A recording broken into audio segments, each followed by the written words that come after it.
Hello. My name is Ronnie Cho, and I am the Associate Director at the Office of Public Engagement here at the White House. And I want to first say thank you for everyone who's here, and welcome to the White House. Who's the first time here? Raise your hand. White House. All right, look at that. New people coming to the front doors of the White House. So my job here at the Office of Public Engagement is to kind of do exactly what we're doing here, bring folks to the White House to kind of make the connection between government and citizenship and the different things that we're working on here at the White House. President Obama has always had a special relationship with young people, and I am his liaison. So not only to inform the White House and the President and the administration on the issues important to young Americans, but also to inform the public on the initiatives that we're working on in support of young people. As I was saying, President Obama's always had a special relationship with young people, going back to his days as a law professor in Chicago and all through his career as a public servant. And it's in that spirit that we have these convenings, and so we're so delighted to have you. On behalf of the White House, on behalf of President Obama, welcome, along with MTV and YEC, the Young Entrepreneurs Council. Scott Gerber, where are you? Over there. Thank you very much for making this happen and bringing these folks together. Entrepreneurship is a core American value, and it's presented a tremendous competitive advantage versus every other country in the world. From Ben Franklin to Thomas Edison, Oprah Winfrey, Mark Zuckerberg, and even the late and great Steve Jobs, entrepreneurship is sort of baked into our DNA. It's a proud tradition that we have in this country. And it's my belief that the folks in this room, this generation, will unleash innovations, launch companies that will change the world. I just kind of look around both the YEC folks and the emerging and aspiring entrepreneurs in this room to think about what you'll do and how you'll do it. And, free enterprise has been the most powerful job-creating force the world's ever seen, and think about the jobs that we're going to create in the years to come. And we're going to talk more about how to get there, from an idea to a company to products, et cetera. We're absolutely excited to convene this meeting today.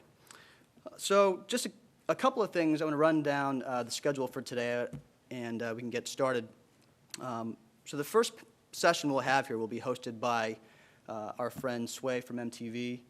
We'll discuss, sort of convene a panel of entrepreneurs to discuss their experience as entrepreneurs and what was that very first step. How do you go from product, how do you go from idea to product, idea to the marketplace? For many of you who are wondering about that, hopefully we'll arm you with the tools and information to do that, along with some information from the government about how we can support these endeavors. I think, and the second part of this will be a series of breakouts. There'll be 3 breakout groups. And so you don't have to memorize this now, but I'm just going to let you know. American University, where are you guys at? Raise your hands. All right, nice. You guys are going to be in room 428. I'll remind everyone again afterwards. George Washington, nice. You guys are going to be in 530, room 530. And UMD, Terps. You guys will be in this room here. So I'll remind everyone again, but just remember, we're going to be moving around. That's going to be right around 3:20 today.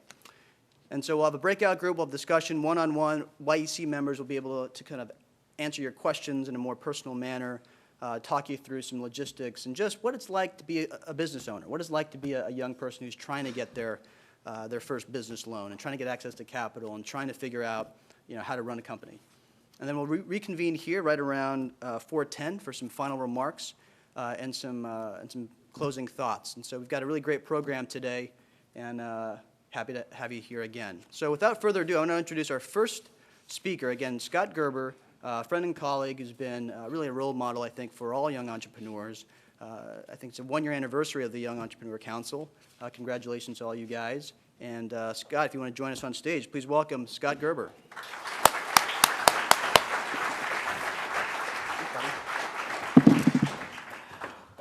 Well, first off, of course, I have to thank Ronnie and the White House for their warm welcome and hosting this spectacular event. I'm really excited to have so many amazing people in the audience here today representing so many different corners of the entrepreneurial ecosystem.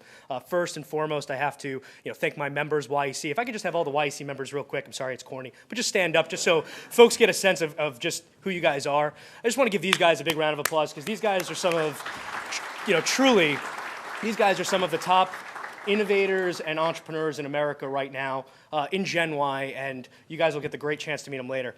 I also want to thank MTV. They've been a great partner in this, and Sway for giving his time so graciously. I also want to shout out Gen Y Capital Partners. If you guys have heard, YEC recently launched a venture arm that basically is going to be an investment company that not only provides a level of capital into new seed businesses, but simultaneously that also helps with student loan relief. So if I can have also the Gen Y Capital Partner team stand up, Lauren, Carissa, Jeremy Johnson, who I don't think Matt is here, but these guys also, thank you so much, guys. We appreciate your efforts as well. A year ago, a movement started in this country. Youth entrepreneurship was not as much of a viable trend as it's been then basically in the last, call it 18 months. And the reason for that is because we as a generation have realized that this is a viable path. This is something that is not, maybe the social norm of yesteryear, but it's something we're willing to accept, something we're willing to really adhere to. And it's so important that this generation realizes that, because now more than ever, you're needed. If you take a second and look to your left and your right now, you'll realize pretty quickly that the people in this room are going to be those innovators, are going to be those job creators, are going to be the people, not that fundamentally necessarily change the world. And I don't want to make it sound like entrepreneurship is just about every day doing something so grandiose as quote unquote changing the world, but also just creating value, creating some incredible opportunities for other Americans, and also just following and continuing a trend and tradition of what the value of entrepreneurship can be in the American culture. I'm like a lot of you in this room. There are certainly some people, and I joke around often, being in an organization like YEC where members around you every day are telling you about this billion-dollar company they're working on or that, life-altering partnership they worked on, it can get intimidating. But what gives me the great drive is realizing that a year ago, I was a small business owner.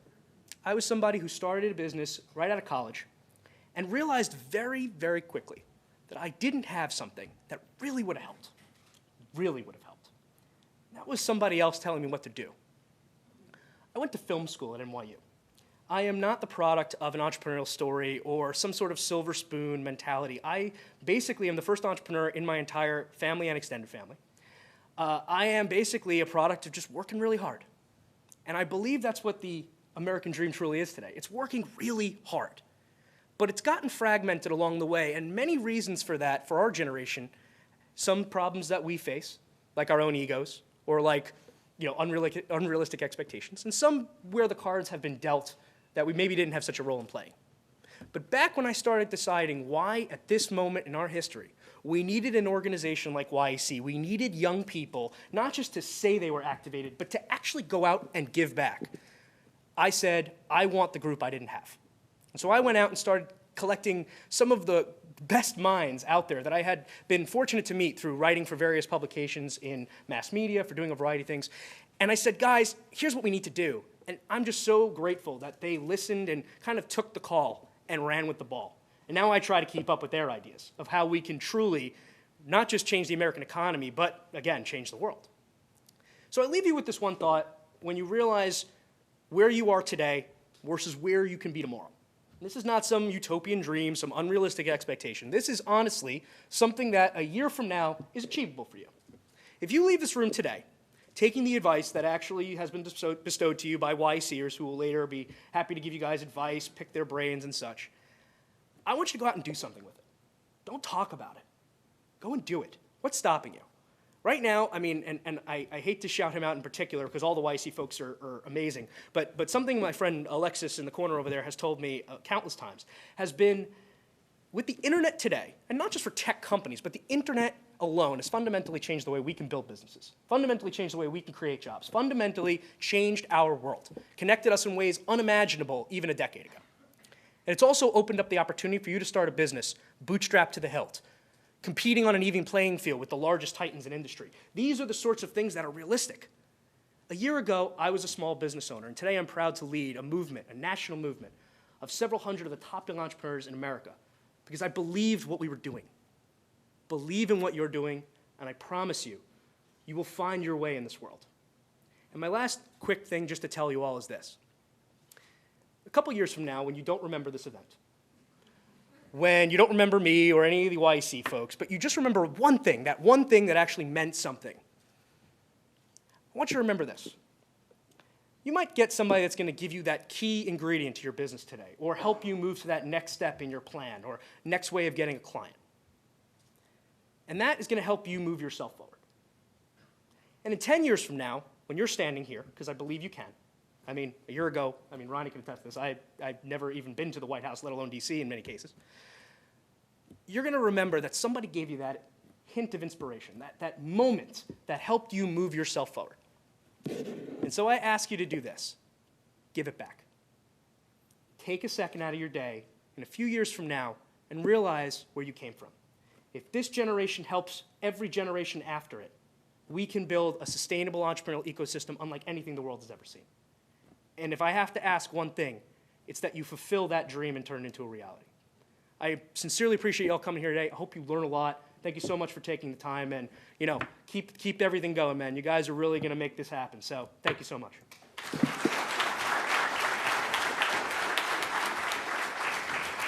Thanks, Scott.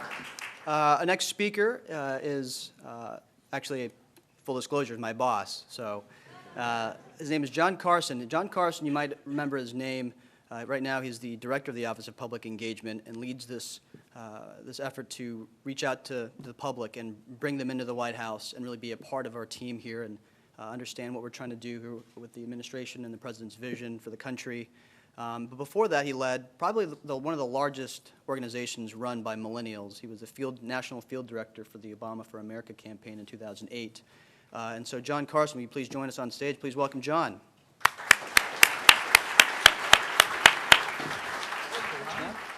How is everybody? Excited to be here? Well, good, because I've got a concrete ask for each and every one of you. When you leave here today, or even when you step out into the hallway outside of where you can't get a wireless signal inside the room here, I want you to tell everyone, tweet everyone, email everyone, blog to everyone, dance and sing on the streets if you have to, about what you learned today, what you experienced today, and about being a part of it. I want you to tell them what you learned, what you liked, tell them what you didn't like. And I ask you this not because we're not going to be doing the same. This administration is as focused and dedicated to advancing issues for young people, for entrepreneurs, as you could ever ask for. But I ask you because you have a voice and networks that I think is way more powerful than all of you realize. This is what Ronnie and I do for a living. We work with every possible group of stakeholders, issues, organizations like YEC. And I'll tell you what I have learned is that we live in a time when we are surrounded by information, but nobody really knows what's going on. And I think we're in a time where people have a new filter to information that they take in. And that filter is not just what are you telling me, but who's telling me.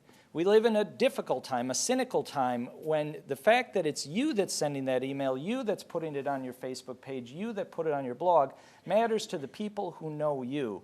So you are able to break through and pass on information that you learned, information that you were given in a way that just the fact that it's theoretically available in Google can make it happen. I'll give you just one concrete example. We had an event here a couple months ago highlighting young entrepreneurs, our Champions of Change program, 10 CEOs who are creating thousands of jobs, all of whom are under 35.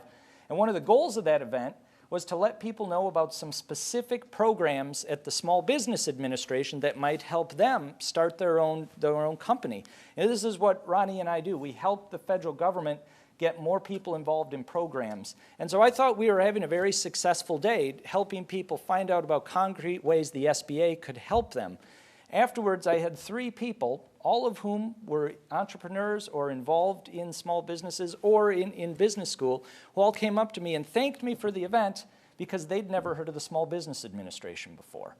Again, it's that connection to you people, community leaders, people who are networked, that can really break through in this time when, again, we're surrounded by information, but you need that validation from someone you trust.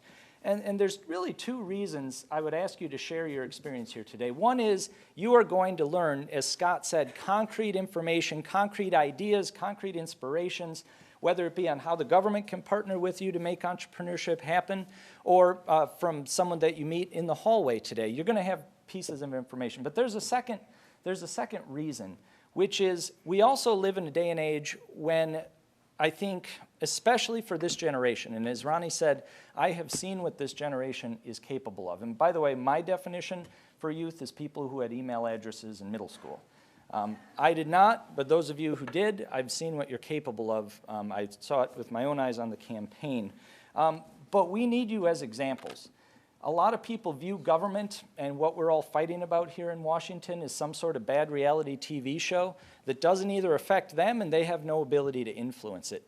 So seeing, whether they're checking your Facebook status or seeing that blog you wrote or that email you sent, that you were part of the discussion, that you were involved in an event that's moving the ball forward, it's going to help inspire that next set of people. So as I said, get the word out any way you can. If you want to tweet me about it, a couple of you did on your way in here today. I'm at John Carson 44. I'll help pass on the stuff that you're doing. But again, thank you for what you're doing. This administration believes in the young people of this country. We believe in the entrepreneurs of this country. And please help share what you learned today. Thank you.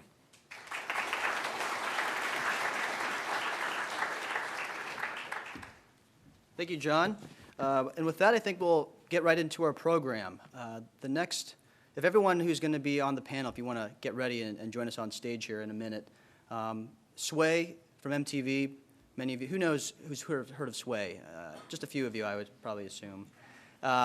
This is a guy that we've all been watching for a long time. He's been an activist. He's interviewed President Obama, Bono, Lady Gaga, sort of the folks who run our culture. And when it comes to entrepreneurship, he's been an entrepreneur. He's started his own radio program in Oakland way back when. I won't say exactly when, but a long time ago. And he's been in the game for a long time. This is an issue he cares deeply about. I think we're trying to connect this idea of an entrepreneur in our generation, what it means to be a young person who's going to start their own company. And you think about these big legacy companies, these Fortune 500 companies. At some point, somewhere down the line, they were just a person in a garage or an idea that somebody had and had kind of the moxie to put it together. We are the standard bearers here for the next generation of entrepreneurs, and the time is now to elevate this discussion. And so we're happy to have Sway join us on stage to share some remarks, and then we'll start our panel. Thank you. Appreciate you, man. How's everybody doing today? Can you hear me? What were you speaking in? This or this? Okay, one. Okay. One. Well, I won't need a microphone. First of all, I want to say thank you to my team here from Public Affairs and MTV News, and who I came into D.C. today with, and one of my business partners, Kelly Jackson and Carolyn Concepcion, are here as well. And I want to say thank you to all the students who came up and showed that they're ready to start their own business, because I've already got about 10 business cards, which is very important. So I want to give Liam, where are you? Liam, give him a round of applause. Let's do this enterprising. Dan Fink, he could get you a Mac at a PC price. Andrew from Date Check, which will, if you're planning on starting a grocery store and you want to make sure that your product isn't out of date, Andrew could save you a lot of money. Michael Sininsky, this guy is very successful. He's already rich. Where's Mike at? He owns it. Make sure you attach yourself to Mike. And also being at MTV, Ronnie mentioned Lady Gaga and Bono and a few other people, and I just want you guys, we want to bring a special guest in here today, so I want you guys to please look to the back of the room and welcome a fine example of an entrepreneur, Jay-Z. Give it up for Jay-Z, ladies and gentlemen.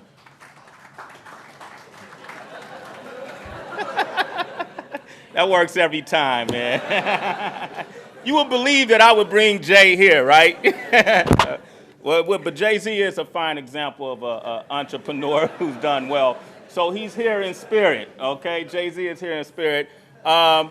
So we're going to have our panelists come up today. These guys are to the business world what Jay-Z is to the pop world, what Lady Gaga is to the pop world, our panelists today. I want you guys to definitely take the time to steal as much information as you possibly can on how they became success stories. Like Ronnie said, when I first came into the business just a few years back, I started as an entrepreneur before I became, settled into the music business. I was someone who looked up to Russell Simmons, who started his own record company, Def Jam Records, and wanted to do my own thing in Northern California, so I started an independent record label. And I didn't sell millions of records, but I sold thousands of records, which equated to a lot of money independently. And I went on to start a marketing and street promotion company called Streetwise. Now, I wasn't sure what I was doing, but at the time, it seemed like the right fit, being the way the music business was expanding. I was an independent contractor who showed major distribution chains like Sony BMG or Universal Music, RCA, how to market, micro-market in different marketplaces around the country. That led to me starting a concert tour. It was small in the beginning. We did like 4 to 8 dates, but then eventually it grew, and it expanded to become a popular concert called Rock the Bells, which is now, I'm no longer part of it, but it's one of the most successful hip-hop tours to date. And this all happened before I came to MTV.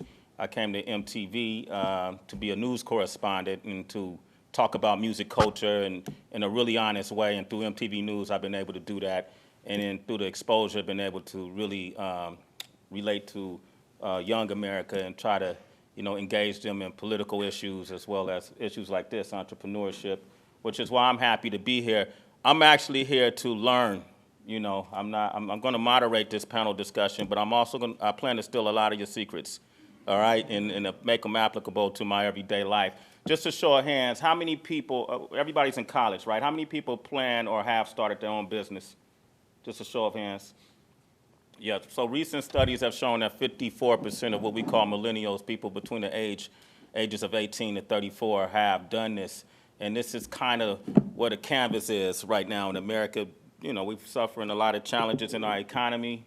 Sometimes you come out of school and may not be a job made for you, or a job that fits you, so you have to do something. And you have to find something you're passionate about, that you're dedicated to, and be willing to take those pitfalls and work through them and work around them.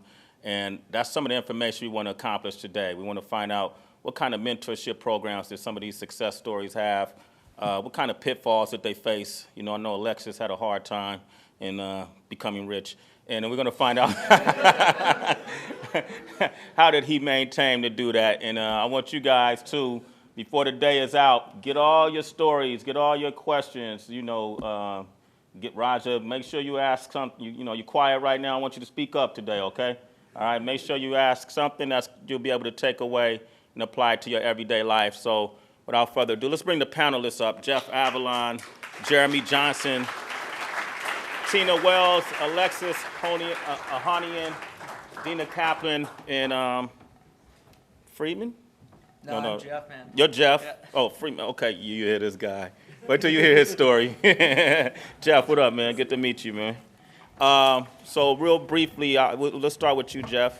I'd love for each and every one of you guys to introduce yourselves and tell us a little bit about yourself and your business. And then we'll continue with the panel. Try to keep, if you don't mind, keep it, successful people like to talk a lot.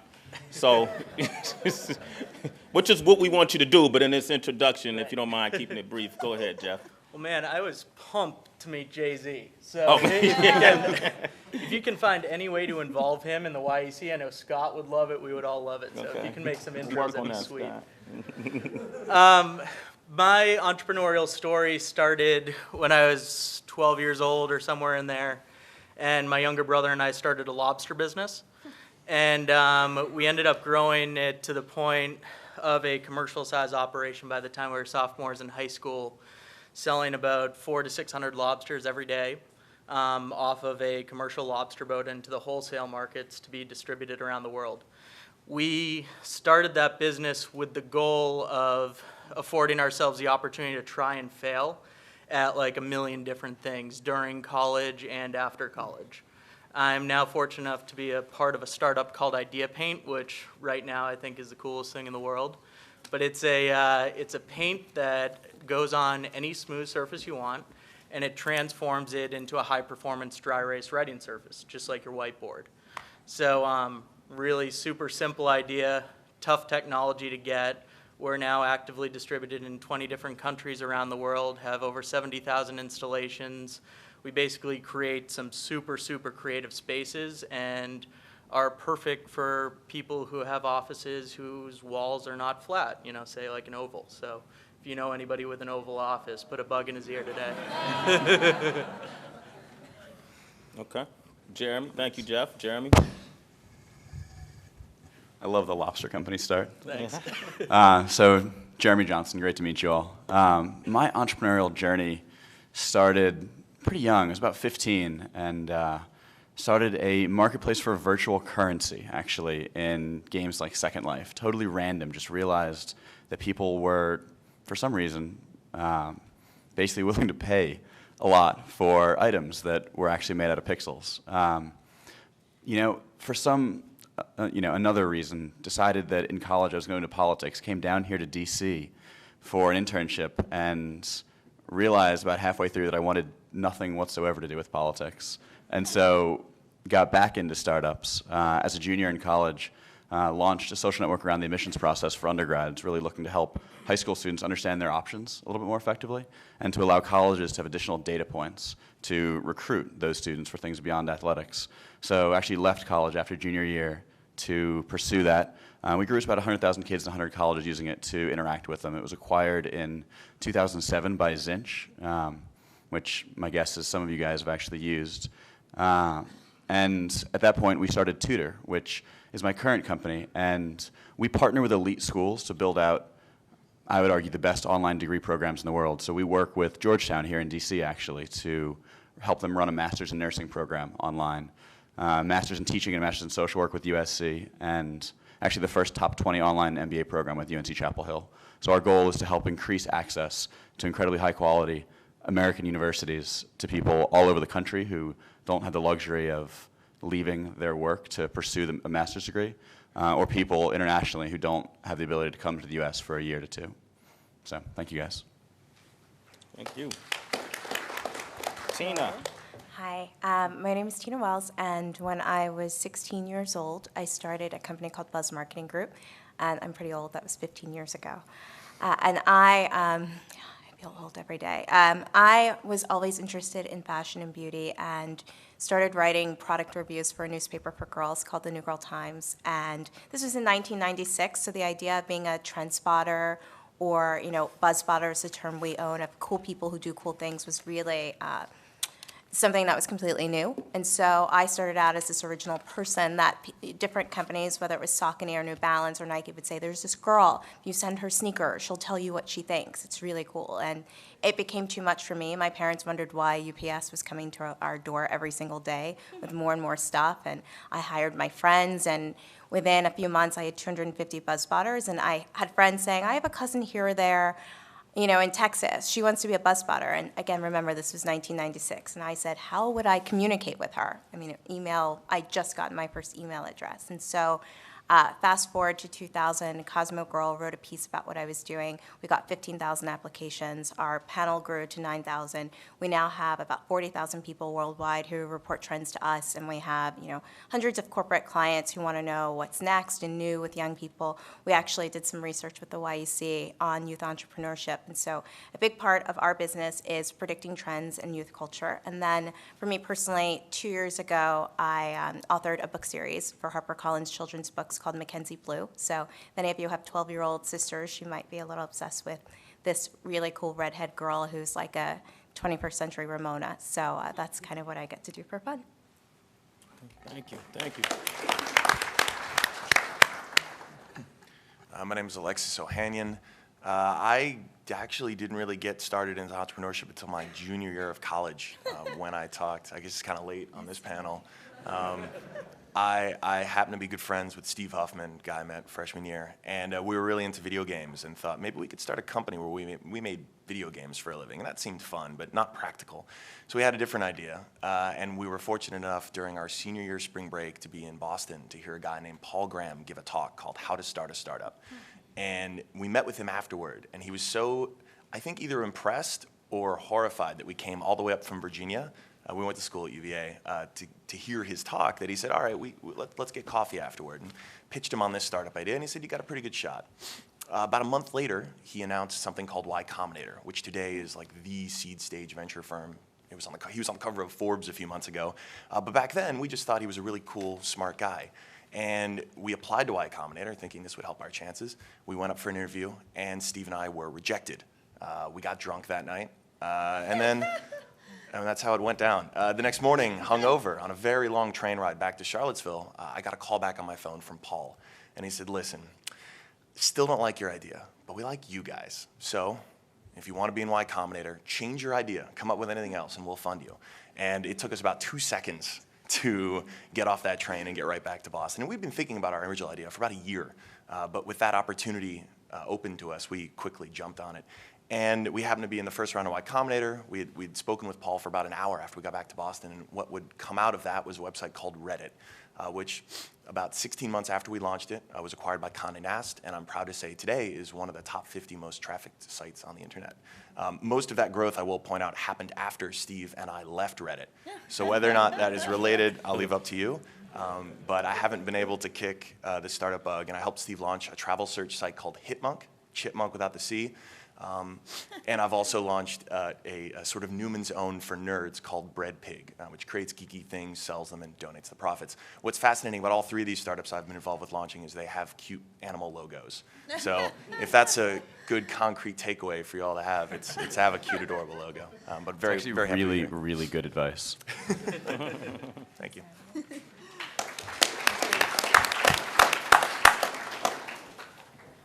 If you learn one thing today, it's cute animal logos.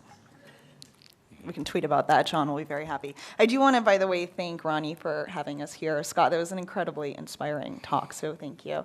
Definitely, we can clap him. And Sway, you are truly not a host, but an entrepreneur also, so we're excited to have you lead this session. Thank you. My life as an entrepreneur has definitely been changed by people, just like Alexis. So you will get something out of this, even if it's not from us. My first story of my career will be from having met this really charismatic guy when I was really, really, really young. I was a Republican at the time, sorry. But I told my parents, Mom, Dad, I just met a guy who's going to be president. His name's Bill Clinton. Oh my God, I want to go work for him someday. And they said, oh, honey, he's governor of Arkansas. Nobody's heard of Arkansas. He'll never even run.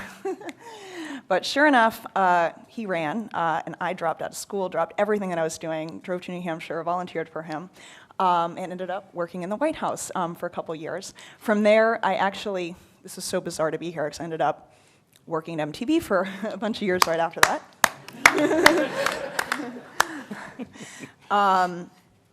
And then I was on air as a TV reporter for a while, but I had met another really charismatic guy while I was a reporter who also changed my life, just as Bill Clinton did. And at the time I met him, I said, if I know anyone that's going to be the next Bill Gates, it's this guy. I met him at a bar, believe it or not. So one of my lessons to you guys is going to be make note of the charismatic people that you meet in your life who others are drawn to, because they can change your lives.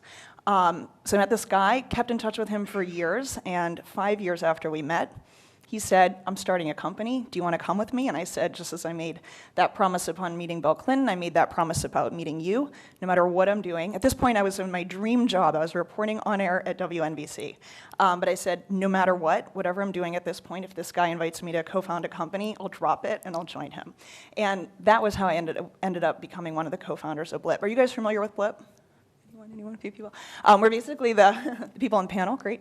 We're basically the platform for web shows, so for people creating original TV shows for the web. And what we do is bring in ads, bring in revenue for the shows through advertisements, Procter & Gamble, Coca-Cola, Disney, et cetera, run ads on the shows and share the revenue back with the producer. So that the top producers on Blip are now making close to $1 million a year, if not more, just from us. More than any of the founders of the company, go figure. But it's been really exciting. When we started the company, of course, we had no views. We were 5 first-time entrepreneurs. And now we do about 330 million video views a month. We're actually the largest independent video network in the world, which is cool. So it's been a really, really exciting journey. And I've also started something called the Founders Club, where we bring together all the top entrepreneurs on the East Coast and celebrate the startup community outside of Silicon Valley. There is one. Hopefully you guys will be part of it. And I'm also the founder of a group called Calliope, where we support and mentor women entrepreneurs. We gather together all the top women entrepreneurs on the East Coast also, and try to spur entrepreneurship, not just among men, or probably 98, if not 99% of the founders with VC backing in the country, but women also, so I'm happy to talk about that as well. Good afternoon, I'm Nick Friedman.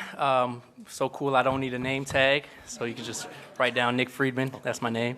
I'm co-founder, president of College Hunks Hauling Junk, and we are the largest US-based junk removal and moving franchise opportunity. I actually started it when I was in college, believe it or not. I was very modest at the time. Summer before my senior year of college, we were just back here in Washington, D.C. For summer vacation, trying to think of ways to make extra money.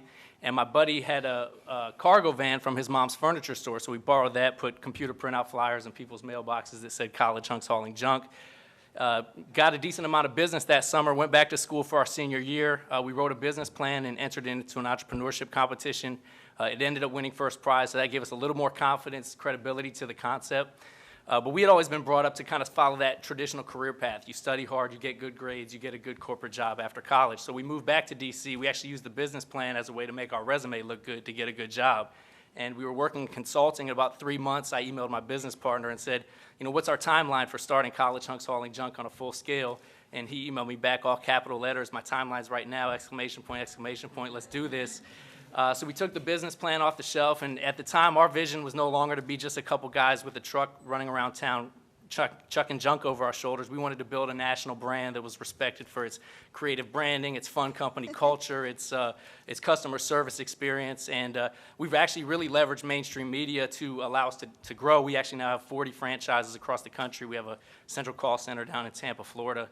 And I guess some of you guys may have seen, we've been on 2 reality TV shows, ABC's Shark Tank and Bravo's Millionaire Matchmaker. So I was not the guy. My business partner picked his date up in one of our trucks and made her clean out a garage for the episode. It was pretty tremendous. But we're very passionate about entrepreneurship. Our vision is to be the largest employer of young adults and college students in the nation, and really a launch pad for entrepreneurs, because we treat our employees as if they're business owners. When they go out on the truck, they control the cost, the pricing, and the estimating. So they're really learning and being empowered with skills that will carry them throughout their career. So that's really become our vision and our passion. Let's give a round of applause.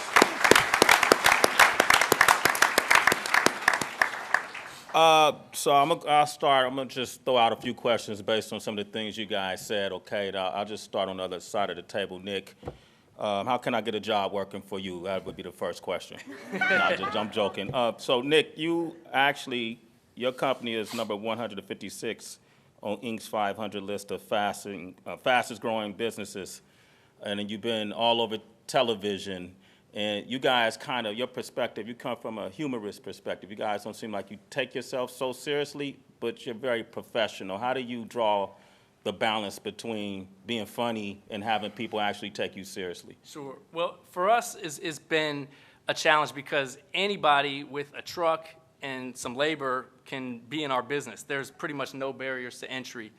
So what we've had to do is try and really separate ourselves from the rest of the pack. The independents with the truck and a logo and a website and a phone number, how do we sort of set ourselves apart? And for us, you know, what we're selling, what our customers are buying are our employees. And the only way to attract the coolest and fun, best customer service employees is to create a fun company culture that people are going to want to be a part of. So we tell our staff and our customers that, you know, we don't hire junk haulers and movers. We hire the future leaders of the country that want to learn sales and marketing and customer service and want to have fun while they're at work. And it is a playful name and it's a catchy brand. And all of that is creating ultimately the company culture, which will allow us to deliver a fun experience to the customer, which will create the repeat business and the referral business. And I think a lot of companies need to start out kind of defining what the inside of the company is going to look like, as opposed to trying to design the customer service experience first.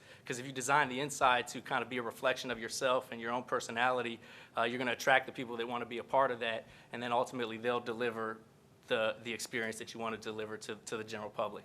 Okay, one of the things we want to talk about are the pitfalls that some of you guys might have faced along the way, and how did you work through it? Did you face any pitfalls in developing your company? Me? Yeah, or was it just been smooth sailing? No, it's never been smooth sailing. I mean, Can you talk about one specifically, like a time you hit a brick wall and was like, wow? Yeah, I would say the biggest brick wall for us was probably in 2009, when I guess the recession, depression hit, whatever you want to call it.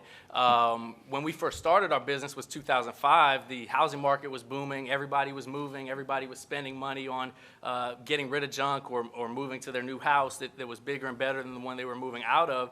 So all we really needed to do to make the phone ring at the time was put a sign out or park our truck on a busy intersection, and people were calling for our services.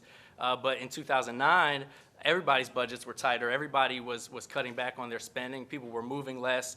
So for us, it kind of forced us to actually, I think, step into becoming a real true business person. No longer was it just a matter of a flashy logo and a catchy name. We had to become strategic of who we were marketing to and how we were marketing to them, and what our messaging was, and what life event triggers does our service best cater to, and what type of internet advertising and positioning will our website be best suited for. So we had to really learn all of that when we already had 5 or 6 franchises opening, and we thought we were just going to be printing money all the way to 100, 200 franchises. So we kind of had to take a step back and become better business people ourselves, and really become more strategic, surround ourselves with guys like these folks that understand internet advertising and so forth.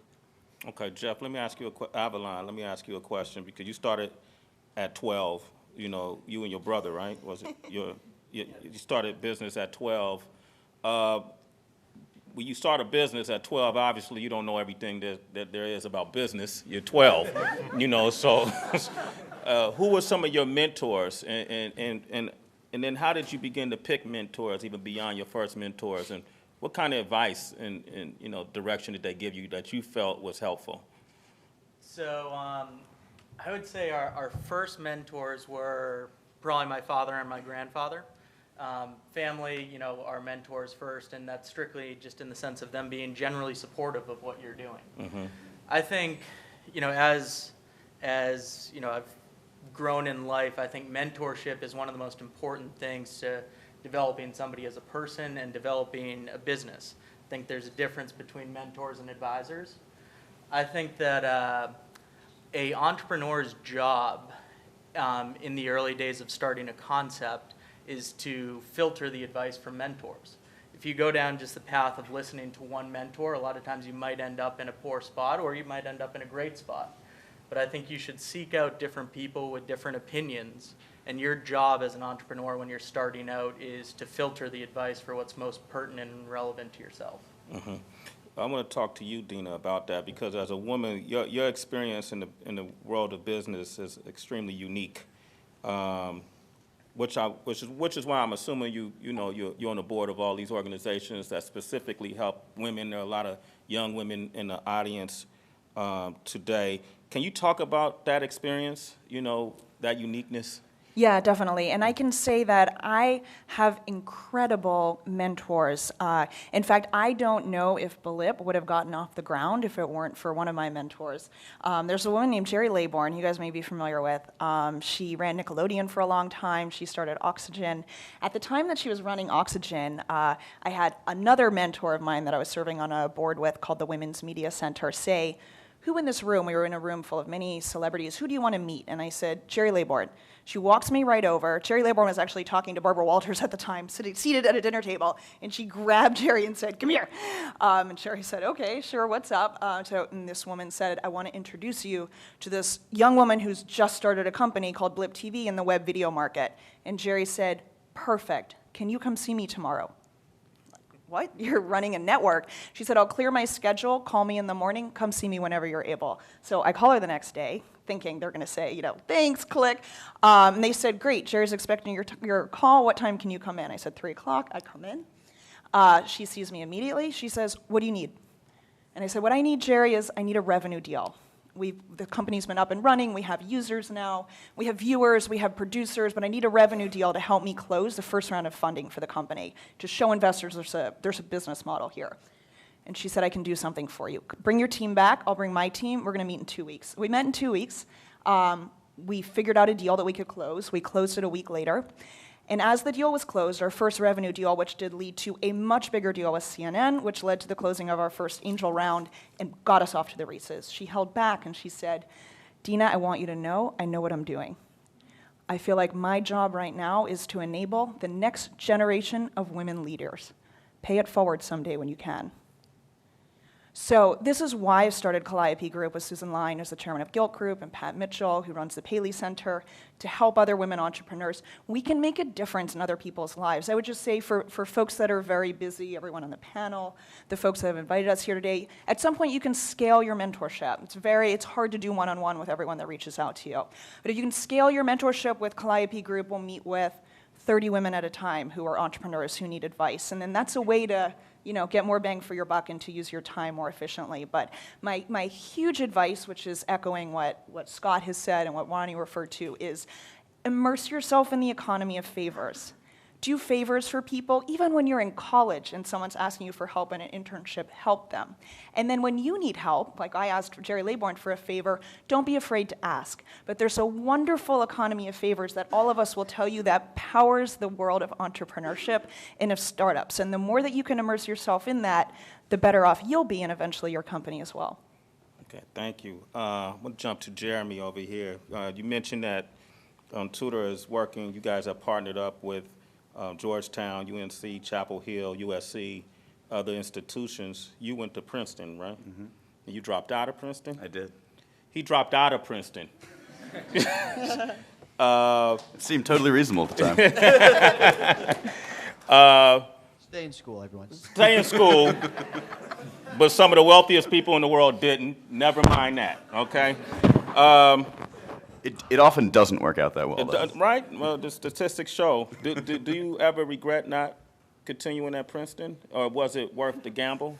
And what did your mentors tell you when you decided to make that decision? They were a little split, to be honest. Okay. One of my closest mentors, and actually a partner of mine at Tutor, John Katzman, who founded the Princeton Review, and who I met through my previous company, I literally cold emailed him and said, hey, I'm leaving school to start a company in your space, and I'd love to meet you. He was like, sure, come on up to New York. Sounds great. Sat down with him for 2 hours. The first hour, he tried to convince me not to drop out. Mm-hmm. And then I explained the idea to him and what we'd done thus far. And he was like, all right, maybe just take a year off, but come do it with me. And I said, thanks, John, I really appreciate it, but we're going to see what happens first, and I'll be in touch. And so I think the reality is that it's a risk, but it's a risk that I had calculated at the time. I knew at that point I had funding for the company. Not a huge amount, but enough that I knew I could run it for a year and a half and see if we get off the ground. And so I talked to the people in my life whose opinions I valued, various mentors, coaches, parents, and ultimately decided that it was an opportunity I wanted to explore and something that, yeah, I very well might get again, but I knew it's what I wanted to do, so why not give it a try? Mm-hmm. And, who knows what would have happened, but thus far I'm pretty happy with the decision. Let me ask you something, because I had a similar situation. I took courses. I was attending San Francisco State, and I wanted to go into law. I wanted to go to Hastings Law School. But I started taking courses in this extended curriculum program that they offered, where they had people from the field teach you about the field you wanted to be in. And an attorney came in and taught me about, the law aspects of the music industry. And another guy taught me about distribution and marketing. So what I did is, my plan was, well, let me take all of these classes, and then I learned what I felt like I needed to learn to apply it to my everyday life and my passions. and it worked out fairly deep. I mean, I'm not on the panel. I'm actually moderating. Maybe next year I'll be at the table. I think you win this one. You know. So what advice would you give to, I'm sure there's plenty of people who are on the fence about should they continue school or not because they're bubbling to just get into this workforce. Any courses you would recommend or, you know, classes or, you know, resources you think they should utilize to work in their favor if they choose to do so? Yeah, absolutely. And I think it's important to note, like, my company partners with elite schools to build out incredibly high-quality online degree programs. There's clearly a huge value to academia and to what colleges and graduate programs offer the world. There are some career paths where you fundamentally need not only an undergraduate degree, but actually a graduate degree. Entrepreneurship doesn't happen to be one of them. What you need is credibility and the willingness to fail repeatedly, quite frankly, as you're trying to figure out a way to add sustainable value. And so please don't take my leaving Princeton as sort of a knock against academia. I had a fantastic time, and for me, it was an opportunity that I couldn't pass up. But I will say that the classes that were most useful for me across the board, and actually wasn't just at Princeton, it was in high school as well, were the ones that help teach you, one, that you don't and can't know everything, and two, that teach you how to learn, the way that you sort of find information, and that could be using Google or knowing which friends might have the answer and reaching out to them. That actually is immensely helpful in any career path you take. So it doesn't have to be an entrepreneurship course. It's any course that really challenges you to learn how to learn. Those are by far the most valuable. That discipline across the board will be really, really useful and is something you should, I would say, take very seriously as an undergraduate. You may not use all the content knowledge, but you absolutely will use knowledge of how to learn and how to challenge yourself. That was beautiful, man. I like you, bro. I like you too. All right, thank you, man. So Bromance Brewing. Alexis, you're an interesting guy. You know, most people are here because they want to make money. If only you knew. If only I knew. This guy gives away money. You have what you call an uncorporation with Bread Pig, and it donates all of its proceeds. And thus far, you've donated over $175,000. Yeah, we're just coming up on 200,000 now. 200,000. That deserves a round of applause. Hold up. I should be very clear though. Some of our products, they're all very geeky. One of them is a book. We actually publish popular webcomics, and so the proceeds from this particular book, XKCD Volume 0, very popular nerd comic, actually gets donated to Room to Read, which builds schools to promote literacy. And in doing so, we're increasing our market because illiterate children can't buy our book. So it is not selfless at all. It's just business. It's just business? Yeah. I was very motivated by Paul Newman. I Can't Make Salad Dressing. If you guys are familiar with Newman's Own, it's the exact same business model. Read his book. It's not a great book, but it was informative. And yeah, modeled it right after that and came up with another cute logo. Really? Okay. So what are some of the pros and cons to this? This is a very, unconventional approach. What are some of the pros and cons? Well, you guys are probably all familiar with Tom's shoes. Yes? Is anyone not familiar with Tom's shoes? Okay. What's interesting now is we're starting to see, I think, a lot more, it's called social enterprise. The tax structure hasn't really been figured out for it. But it's a lot of new upstart companies that are actually taking into consideration sort of the social good. And whether they're doing it explicitly by making donations, which is awesome in a sustainable way, or whether it's just trying to build a business that is not doing harm to the system or to the world. And I think what's really exciting right now is in this generation, I think a lot more people are starting to look at more creative ways to run a company. Our general ethos at Bread Pig is to simply make the world suck less. Which is, if you think about it, the exact same thing as making the world a better place, just a slightly different flip on it. And And I think it's something that folks are responding to in large part because we can be so honest about it. We visited the schools that we build in Laos.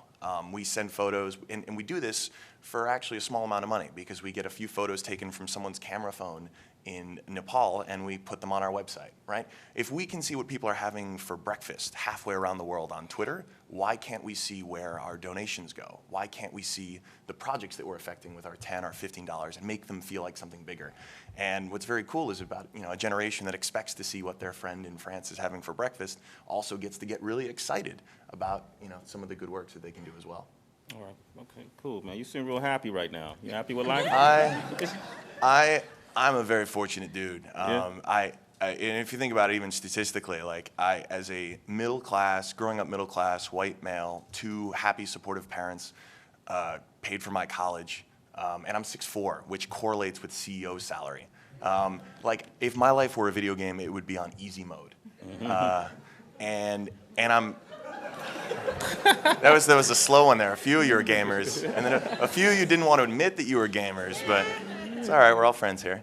And so I'm very, very aware of this. And one of the things that excites me the most about the internet is, there are no meritocracies in the real world, right? None of us know a meritocracy in an industry or even a business. It's not a fluid marketplace. But the internet actually is a meritocracy. A internet with net neutrality, an internet without PIPA and SOPA, is a place where any entrepreneur, regardless of his or her background, so long as they have the access, can build something. And that's really, really powerful. Okay, cool. Tina. That's fine. How are you, Tina? Good, how are you? It's an interesting panel so far, right? It's fascinating. It's fascinating. You guys all right? Everybody learning something so far? All right, I'm taking all kind of notes, so I'll be the richest guy here next year. Plus, I got MTV, this big old brand we have, right? Viacom. Viacom, stand up, right? Go ahead, stand up. Big old corporations, you have a unique experience. You named, from American Eagle to, you worked with a lot of big time corporations, being a small business. Can you speak on, was there any frustrations dealing with the bureaucracy of big business, and how did you cope with that as you started to grow, as your business started to grow and expand? What advice would you give to, Liam over there, who's, I'm sure is going to be big? He told me he wants all the money. So I'm sure everybody, what advice would you give in that process? And how did it work for you specifically? Yeah, well, in 1996, there were not a lot of people like me. And I remember the first time my local paper said they were going to do this story on me. And I was like, I'm not excited about this. I have to make calls and tell people they've been talking to a 16-year-old. And half of them didn't believe me. They're like, no, you're not. I'm like, yes, I am, I can tell you. So for me, I remember trying to dress so corporately and wear suits and really fit in. And one thing I always tell people I always get this question, how did it feel being young, black, and a woman? And I said, I am in marketing. The only color that matters is green. And I will 100% tell you that's true. I think my dad always told me knowledge is power. And so make sure I go into a room knowing what I'm talking about. And so I think coming from a research background, whether it's writing a book series for girls or developing new products, I like to think about, what do people want? What do they need? How do we get it to them? And I think that's that thinking that sort of propelled me to these groups. The CMO of American Eagle Outfitters has no time to waste on anyone who has nothing to offer him. So it's also not wasting people's time. And to piggyback off of something Dina said earlier, I have a really great friend who always says, you can't make withdrawals where you don't make deposits. And I think a lot of times people email us saying, can you, instead of saying, I'd like to take you to coffee. And there's one of our YEC fellow entrepreneurs, Jordan Goldman, has a great story on how he built his company taking people to lunch. And so for me, I think it became that when you talk about mentorship, really saying, okay, what do I need to learn from this next person, and what can I do for them to get there? When I started Buzz, I worked for free, and my first client was Neil Cole, Kenneth Cole's brother, who created Candies and Bongo. And it was the best education I got to how retail works, how shoes go from a showroom to being created to hitting stores. And so that was a lot of my early education. But I really will say, no matter how old you are, go into a room knowing as much as you can about what you do. That's what matters, because the worst thing ever is to get introduced to someone that could totally change your life, and you have nothing to say. You can't tell someone what your business is. And I can tell you, as a person that gets pitched a lot of business plans, it does not take 10 pages via email. It should take 2 paragraphs to say, this is what I'm trying to do. So I think being concise and really being very specific about what you're trying to do is probably the most important thing you should be able to do as an entrepreneur. Okay, so I want to mix it up a little bit, and then if any question I may throw out, if anyone wants to chime in, let's just get a dialogue going, okay? I'm going to use Liam. You're just my go-to guy right now, Liam. Liam, stand up. Give Liam some love, man. Juju bars. Get your juju bars soon, all right? Go ahead, sit down, Liam. So Liam... Liam, at some point, he's going to want to, where are you located now? Springfield, that's, where? Springfield, Virginia. Right Virginia, outside DC. okay, Virginia. At some point, he's going to want to grow. He's going to need, some type of financing. Somebody's going to have to back it. Jeff, you were very instrumental in raising money, right? You've raised how much? Maybe 14 million or so? Yeah, we've raised $14 million. What advice, how do you from point A to getting that $14 million deposit, how does that happen for someone like Liam? So in our case, it actually tied in mentorship and advisorship. So I personally believe that in order to find great opportunities and find what you love to do in life, you have to be almost opportunity obsessed and seek out as many different things that you can. And a core piece of finding new opportunities is your advisor network and your mentor network. A lot of them, you guys are all in school, a lot of them are your college professors initially. They all have experience, they have connections in the world, they can be a great source of advice and support for you, and their doors are always open. And it was, I know in my case, for everything. Our funding, our strategic investors, Breakaway Ventures, and Fireman Capital Partners, some of the key people, the founder of Reebok and the previous chief marketing officer of Reebok, they were advisors and mentors to us. And it came from us being, kind of young, asking for advice. Everybody's always open to give advice to young entrepreneurs or young people trying to do something. And when the time is right, their door's open to help you out. So I'd say as you're in school, look for people to help advise you, look for mentors, and constantly be open to seeking out new opportunities. And a lot of those relationships, can very likely lead to starting to get funding and starting to create investor bases and, soft circles of investors and so forth. I've been to a couple of meetings with some VCs. And the first one I went to, I wasn't dressed even like this. I was, sway from the block, if you will, And needless to say, we didn't get the funding, but I learned a valuable lesson. What advice would you give to some of these young entrepreneurs out here in terms of, their approach, their look, their vernacular, their presentation? Jeremy, what would you say? So before we even jump into the funding conversation, because the best advice is to be compelling and have people believe they're going to make a lot of money and that they're going to miss the train if they don't get on right now. But that's aside from the point. One thing to to keep in mind, Liam, more importantly than anything else, is that funding is actually oftentimes not helpful for startups. So actually, one of the best books that I've read, actually a woman involved with Y Combinator, Jessica Livingston, wrote a book called Founders at Work, which tells the story of really the birth of some of the most famous, technology-based companies, of our time. And what you'll notice across the board with almost all of them is that at some point, the founders started off doing something because their goal was to add value and build momentum, ultimately realized that what they were doing really wasn't a good idea at all, but that there was something else about their business they learned because while trying to sort of advance down the field, they realized there was something that actually was a good idea and was scalable. And the only way that you can sort of realize that, the only way you can hit that inflection point is to actually not have enough capital to really gloss over it. If you have $14 million in the bank and you don't need it, you don't know what you're going to do with it, then what you will do is you will continue down a path that doesn't actually build a business, because a business only works if it's sustainable. And if you're just giving away money, you can spend money on lots of things.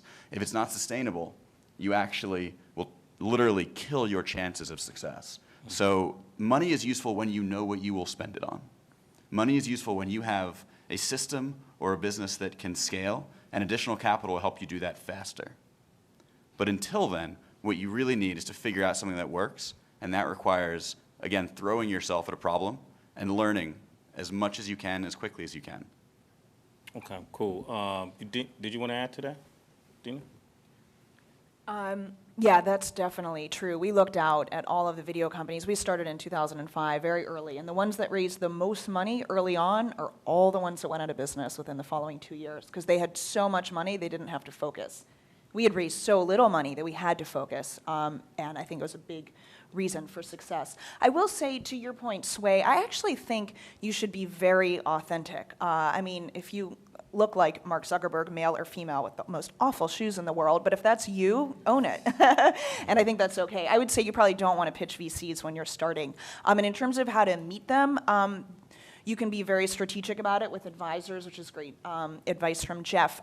You can also work it. And there are so many tech events. Even in Virginia, there's certainly a ton on the East Coast and the West Coast. We raised money in 2005, 2006, when there was no set money for startups. But just through spending, let's say, 80% of your time on product head down, but 20% head lifted up, which is what my practical advice would be to everyone here. Engage in the community that you want to serve and provide value to. And ask every single solitary person that you meet with in the day, including your friends, including your parents' friends, have no pride. You have to think that you're providing these people with an opportunity that they might be angry if you don't offer to them, because you're building something very valuable. And you can't be shy as an entrepreneur. So work the crowd, work your industry, and you'll absolutely be able to raise money for your project.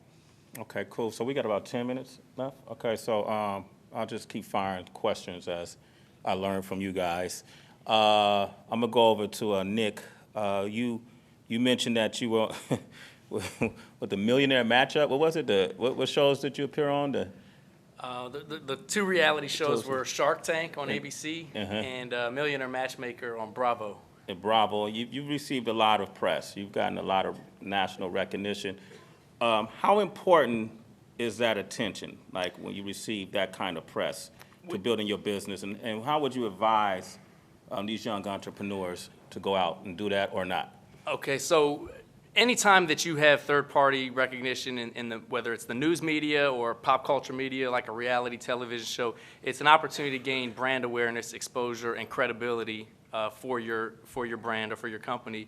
The benefit to a company is going to vary based on the type of company. The benefit to our company is huge because, like I said before, there's hundreds of thousands of moving companies out there. So how do we become top of mind? How do we become one that people recognize when they see the truck drive by? It's because they saw it on their television or they saw it on a news interview.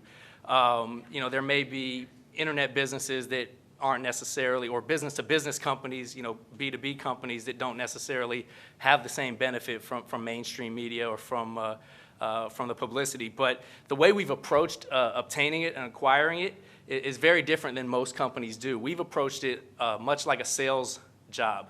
The idea being that when a reporter gets up every day, they have a story that they have to tell. They need something that they need to report on, write about, talk about, so their audience will be interested and continue to watch or read.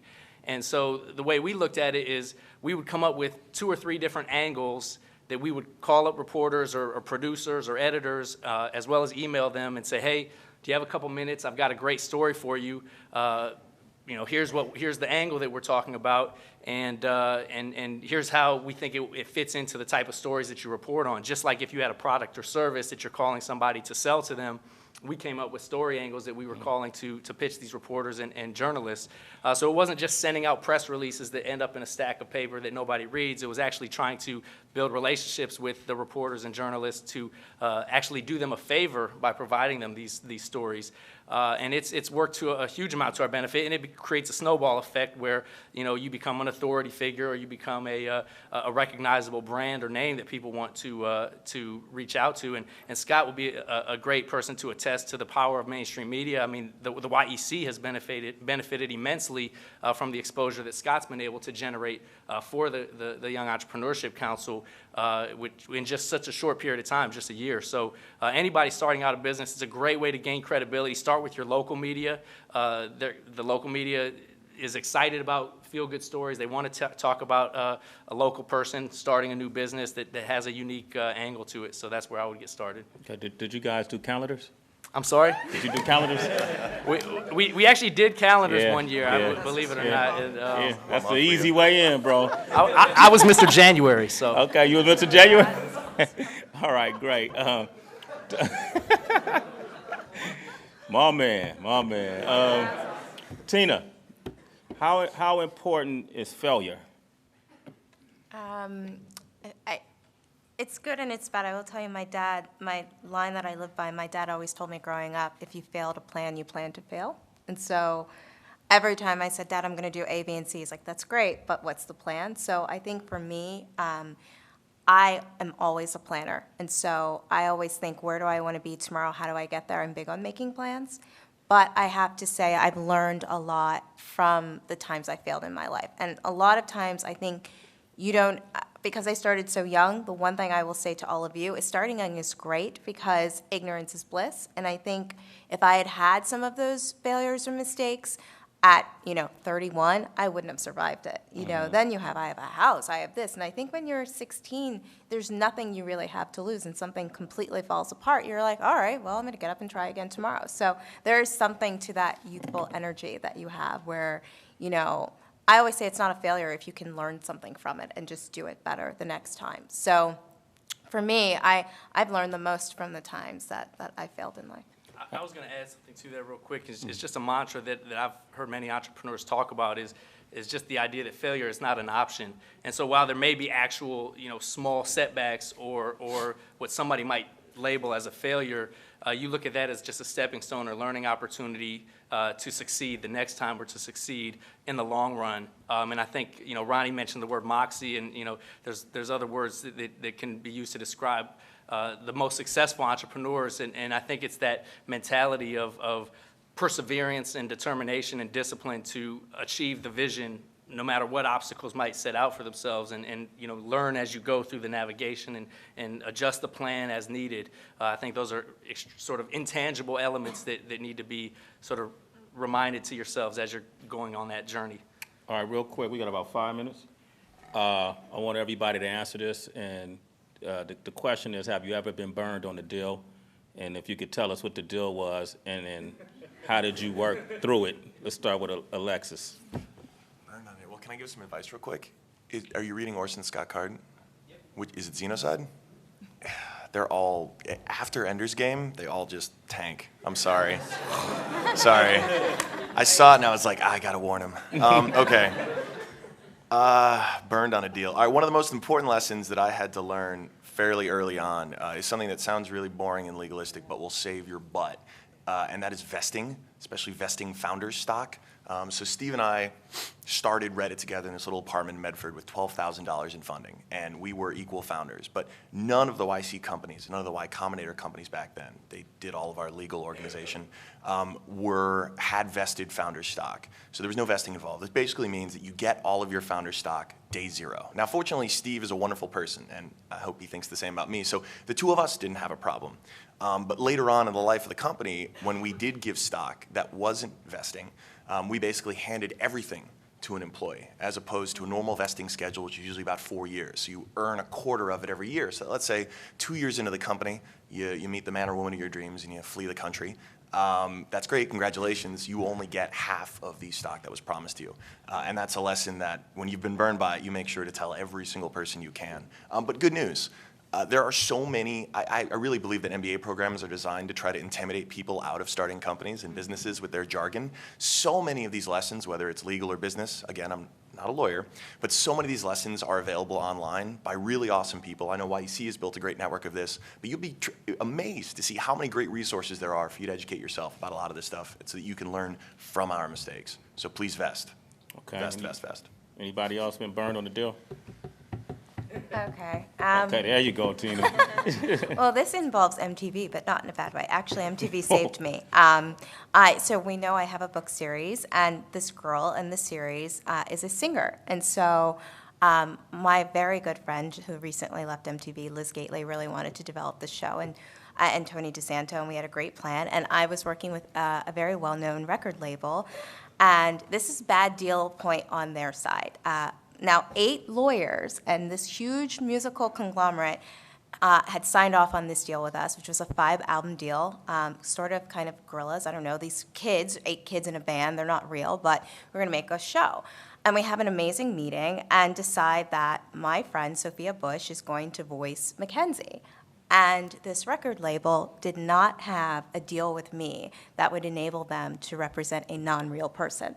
So when Tina and MTV were very happy, we're going to create the show, they said, oh, no, you're not, because we're not going to make any money. I'm like, that sounds like a personal problem, so we resolved this the right way. But if you know record labels, I really thought someone was going to like roll up on my office and shoot out my windows. I'm like, what is this yelling involved? And so for me, what I actually did, and I don't cry in business. I say tears are reserved for my personal life and my family. I have 5 younger siblings. I do not cry in business, and it's just not appropriate for me.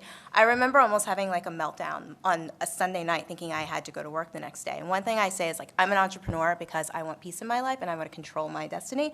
And if someone else is making me this uncomfortable, I've got to be done. So I called my agent and my attorney and said, we are not doing this deal. Because if someone is saying that they will not release my record, it's things I've never heard of. I'm like, I'm not even a singer. I don't know what you're talking about. We'll withhold your single. We'll do all this. I said, then this isn't a deal for me. And so I think sometimes you have to realize as an entrepreneur that if the early signs are there, it doesn't matter how much I want the show on air. If you're not going to release a single because you don't have a deal point, that's your fault. What else are you going to do? And I think so many times we say, I want this. This has to happen. It has to happen right. And I mean, Mackenzie was on a wave to be Hannah Montana. And now that I sit back and see what we've accomplished just selling books, I'm glad I didn't do that deal. I'm glad I didn't put my agents and people I really trust through it.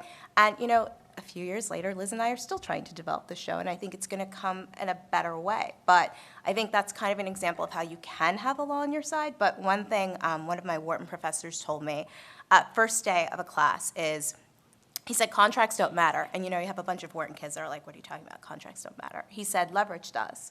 He said, always remember, it doesn't. I have so many entrepreneurs who were legally right and bankrupted themselves trying to prove they were right. Always remember your leverage matters. And so for me, I realized I did a deal with HarperCollins where I owned 100% of my rights and what they create on my behalf. And the best thing I could do was to walk away and still maintain all of my rights.